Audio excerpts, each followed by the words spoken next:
So it's very easy to be a Protestant comedian when these guys are eating moon cookies.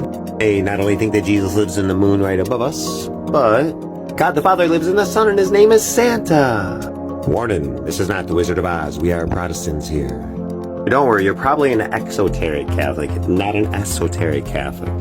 So the priest calls Jesus down from the moon, and like a newborn baby every day, turns them into a smaller moon cookie and feeds them to the smaller people as a bloodless sacrifice of Jesus Christ called down fresh from the moon.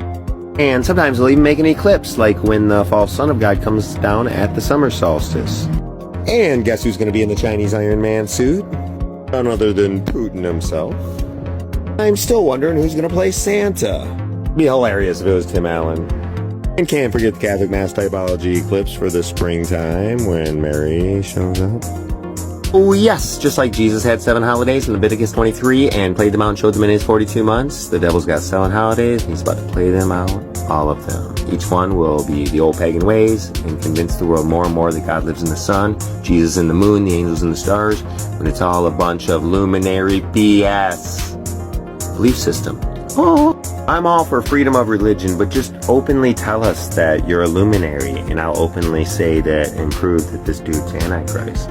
Oh, as part of the show, Trump and Francis are old, fat, and ugly because they're going to get young, cloned new bodies right in front of everyone, and it'll look like magic show. He's the false prophet. He's the Antichrist. And Putin in an Iron Man suit doing Mandela effects as the dragon. Oh, in summary, a revolution will lead to a United Nations human rights rescue plan with the communists and scientists, all blaming everything on secret societies and religion. Then their own fake aliens come down and kick the communists' butt and tell us that the universe is full of equal gods, and our God lives in our sun, and his child lives in the moon, and he's about to come down and rescue us on the summer solstice. Then they cause a great earthquake right before the summer solstice. And if that wasn't a depopulation enough plan, here comes Iron Man spinning around a colorful sun and slaughtering the really good and the really bad in a counterfeit spin around of God's sun. And then he lands and everyone loves him. A couple of weeks later, devils pour out a CERN terrorizing the world. Don't worry, Halloween rituals will get them to go back into hell. Thanksgiving, the false Christ makes new fruits magically appear for all the sun worshippers and says this is a taste of the new heaven. Christmas, Santa shows up and gives huge gifts to the murderers. Valentine's is kill the rest of the loved ones to appease the sun god. St. Patty's party drunk on the blood of the saints. And Easter, a fake Mary does a big come down from a sun moon eclipse, does a big show, tells everyone off, and then the 7 last plagues start.